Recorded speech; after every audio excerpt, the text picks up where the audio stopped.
நண்பா, நம்மை காயப்படுத்திய ஒருவரை மன்னிப்பது என்பது கடினமான ஒரு விஷயம்தான். ஆனால் மன அமைதி வேண்டும் என்றால் மன்னிக்க பழக வேண்டும். புத்தர் மன்னிப்பது ஒரு மாபெரும் பண்பு என்கிறார். தவறு செய்வது மனித இயல்பு, மன்னிப்பது இறைமாண்பு. நாம் மன்னிப்பதால் எதிராளியின் அந்த மனோபாவத்தை ஏற்க கூறவில்லை. மாறாக நம் மனதில் அவர் இழைத்த தவறினால் ஏற்பட்ட கோபத்தையும் வலியையும் விடுவிக்கப் போகிறோம். புத்தர் கூறுகிறார், கோபமாக இருப்பதென்பது சூடான நெருப்பை உன் கையில் வைத்துக்கொண்டு எதிரில் இருப்பவர் மீது வீச முனைவது போல.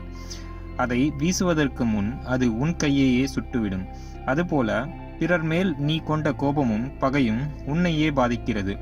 இந்த வீடியோவில் கூறப்போகும் 5 பாடங்கள் உங்கள் மனதில் உள்ள எதிர்மறை உணர்வுகளை அழைத்து மற்றவரை மன்னித்து அவர் மீது அன்பு செலுத்த உதவி புரியும். பாடம் 1. உணர்வுகளை புரிந்து கொண்டு அதை ஏற்றுக்கொள்ளுங்கள். மற்றவர்கள் செய்த தவறான ஒன்று உங்களை காயப்படுத்தி இருக்கலாம். அந்த உணர்வை மனதிலேயே அப்படி எதுவும் நிகழவில்லை என்று ஏமாற்றிக் கொள்ளாமல் முதலில் நிகழ்ந்ததை ஏற்றுக்கொள்ளுங்கள். புத்தர் கூறுகிறார், உணர்வுகளை புறக்கணிப்பது துன்பத்தை தருகிறது என்று. அது நல்லதோ கெட்டதோ அதை அப்படியே ஏற்றுக்கொள்ளுங்கள். அந்த உணர்வை எந்த ஒரு பாகுபாடும் பார்க்காமல் அப்படியே கவனிக்கத் தொடங்குங்கள். அது உங்கள் மனதில் ஏற்பட்ட காயத்தை அதுவாகவே குணப்படுத்த தொடங்கும். அதற்கு நிகழ்காலத்தில் முழு கவனம் செலுத்தும் முறை கடைபிடிக்க வேண்டும். இதை ஆங்கிலத்தில் மைண்ட்ஃபுல்னஸ் என்பார்கள். அதாவது, நீங்கள் கடந்த காலத்தை எண்ணி கவலைப்படாமல், எதிர்காலத்தை கண்டு பயப்படாமல் முழுமையாக நிகழ்காலத்தில் வாழும் முறை. நிகழ்காலம் உங்கள் கைகளில் உள்ள பொக்கிஷம். அதில் கோபத்திற்கும் வருத்தத்திற்கும் இடமளிக்காமல் அன்பிற்கும் மகிழ்ச்சிக்கும் இடம் கொடுங்கள். உங்கள் மனதில் எழும் உணர்வுகளை காகிதத்தில் எழுதுங்கள். அப்படி செய்யும்போது அதை முழுமையாக புரிந்து கொண்டு மன்னித்து மகிழ்வுடன் வாழ இயலும். பாடம் 2. இரக்கம் கொள். நண்பா, இரக்கம் என்பது ஒரு மாபெரும் பண்பு. ஒருவர் உன்னை காயப்படுத்துகிறார் என்றால் அவர் மீது உடனே கோபப்பட்டு மீண்டும் அவரை காயப்படுத்துவது நல்லதல்ல. அவர் ஏன் அப்படி நடந்து கொண்டார், அவருக்கு என்ன பிரச்சனை என்று ஆராய வேண்டும். அதற்கு முக்கியமான பண்பு இரக்கம். சில நேரம் நீங்களே தவறு செய்யும் போது அந்த தவறு ஏன் நடந்தது என்று ஆராய்வதற்கும் முதலில் நீங்கள் உங்களை ஏற்றுக்கொள்ள வேண்டும். அதற்கு நீங்கள் உங்களிடம் இரக்கம் காட்ட வேண்டும். தவறு செய்வது மனித இயல்பு, மன்னிப்பது இறைமாண்பு. உனக்கு ஒருவர் தீங்கு விளைவிக்கிறார் என்றால் நீ அவரிடத்திலே இருந்து ஏன் அவ்வாறு செய்தார் என்று பார்க்க வேண்டும். அப்படி செய்வதால் நீங்கள் அவர்கள் செய்வதை ஏற்றுக்கொண்டீர்கள் என்று அர்த்தம் கிடையாது. மாறாக உங்கள் இதயத்தின் பாரத்தை குறைத்து கனிவானதாக மாற்றி அவர்களை மன்னிப்பதற்கு ஏதுவாக மாற்றும். ஒவ்வொருவருடைய வாழ்க்கையும் வலிகளும் வருத்தங்களும் நிறைந்ததாகவே உள்ளது.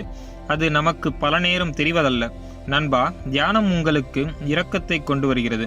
அமைதியாக அமர்ந்து உங்களை காயப்படுத்தியவரை மனதில் நினைத்து அவர்கள் நன்றாக இருக்க வேண்டும் என்று நினையுங்கள்.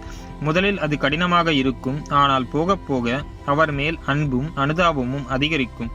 அதன் மூலம் அவர்களை மன்னிக்க இயலும். பாடம் 3. நேர்மையாக தொடர்பு கொள்ளுங்கள். நண்பா, ஒருவர் உங்களுக்கு துன்பம் தருகிறார் என்றால் உடனே அவர் மீது கடும் சொற்களை பேசாமல் நேர்மையாக உங்கள் உணர்வை அவர்களிடம் வெளிப்படுத்துங்கள். சற்று நேரம் சிந்தித்து என்ன கூற வேண்டும் என்று யோசித்து பின் அதை கூற வேண்டும். புத்த மதத்தில் சரியான பேச்சு என்பது முக்கியமான பண்பாக பார்க்கப்படுகிறது. சரியான பேச்சு என்பது இருவருக்குள் புரிதலை ஏற்படுத்துகிறது. நீ சரி நான் தவறு என்று இல்லாமல் நிகழ்ந்ததை விவரிக்கும் விதமாக அது அமைய வேண்டும். அது உங்கள் மனதில் உள்ள கோபத்தை விடுவித்து அவரை மன்னிக்க உதவுகிறது. பாடம் 4. போனால் போகட்டும் என்று விடுங்கள். போனால் போகட்டும் என்று விடுவது கடினமான ஒன்றுதான்.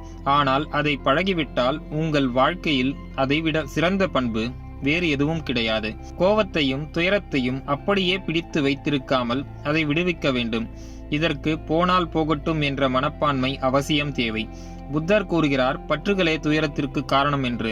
அதேபோல் நாம் வாழ்வில் கொண்ட பற்றுகளின் காரணமாக பிறர் நமக்கு செய்த தீமை நமக்கு பாதிப்பை ஏற்படுத்துகிறது. அதுவே நீங்கள் பற்றை துறக்கும் போது அந்த கோபம் பனிக்கட்டி போல் கரைகிறது. உங்களுக்குள் அது உள்ளமைதியை உருவாக்கும். உங்களை காயப்படுத்திய மனிதனை வானத்தில் அவ்வப்போது வந்து போகும் கருமேகம் போன்று நினைத்துக் கொள்ளுங்கள். இதை ஆங்கிலத்தில் பாசிங் கிளவுட்ஸ் என்பார்கள். இன்னொரு முக்கியமான பழக்கம் அன்பு செலுத்தும் முயற்சி.